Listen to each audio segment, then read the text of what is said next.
ഈശോ പ്രാർത്ഥനയെക്കുറിച്ച് പഠിപ്പിക്കവേ ഫരിസയന്റെയും ചുങ്കക്കാരന്റെയും ഉപമയിലൂടെ പ്രാർത്ഥിക്കുമ്പോൾ നമുക്ക് വേണ്ട ഏറ്റവും പ്രധാനപ്പെട്ട ഒരു പുണ്യത്തെക്കുറിച്ച് പറയുന്നുണ്ട്. വിശുദ്ധ അമ്മ ത്രേസ്യ ആ പുണ്യത്തെ പുണ്യങ്ങളുടെ രാജ്ഞി എന്നാണ് വിളിക്കുന്നത്. എളിമ എന്നത് സത്യത്തെക്കുറിച്ചുള്ള ഉത്തമ ബോധ്യത്തിന്റെ പ്രകാശനമാണ്. എളിമയുള്ള ഒരു ആത്മാവിന് മാത്രമേ ആത്മീയ ജീവിതത്തിൽ സ്ഥിരത നേടാൻ സാധിക്കൂ. പരിശുദ്ധ അമ്മയുടെ എളിമയുള്ള മനോഭാവമാണ് ഈശോയുടെ മാതാവാകാൻ മറിയത്തെ പ്രാപ്തയാക്കിയത്.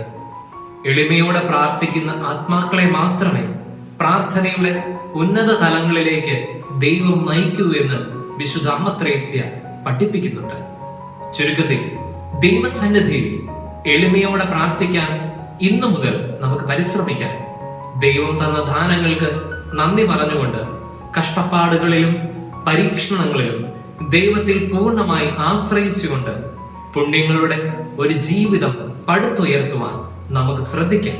വിശുദ്ധ അമ്മ ത്രേസ്യയെ പോലെ നമ്മുടെ ജീവിതത്തെ നമുക്ക് ഒരു പ്രാർത്ഥനയാക്കി മാറ്റാം.